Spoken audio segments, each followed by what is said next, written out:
चालू होता आणि त्यात हत्तींचे काही कळप होते. त्या हत्तींच्या कळपांचा एक राजा होता. राजा माहिती आहे ना? हा, राजा होता. आणि राजा होता, पण तो राजा त्या तळ्यामध्ये कधीच जलविहार करण्याकरिता जात नव्हता. कधीच. बाकीचे हत्ती जलविहार करण्याकरिता त्या तळ्यात जायचे, पण हा गजेंद्र त्या तळ्यात कधीच उतरत नसे. कारण त्या तळ्यात एक मगर होती, मगर. आणि ती मगर गजेंद्राची शत्रू होती. बरेच दिवस निघून गेल्यानंतर आता गजेंद्राचे कुटुंब आणि गजेंद्र सर्वजण तिथं पाणी पिण्यासाठी गेले.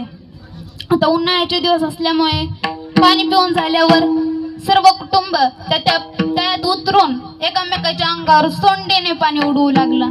आता सोंडेने पाणी उडवू लागलं उन्हाळ्याचे दिवस.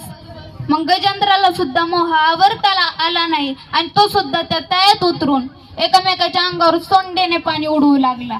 आपला काळ हा या पाण्यात आहे हा गजेंद्र विसरूनच गेला.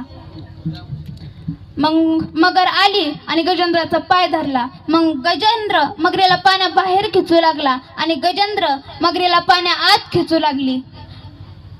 गजेंद्राने आपल्या कुटुंबियांची मदत मागितली. बरेच वेळ युद्ध चालू राहिलं. शेवटी नातेवाईक कंटाळी नातू सुना म्हणू लागल्या, आता कुठपर्यंत याच्या नादी लागायचं. काही केल्यास मगर तर याचा पाय सोडायला तयार नाही. आम्हालाही खूप भुका लागल्यात.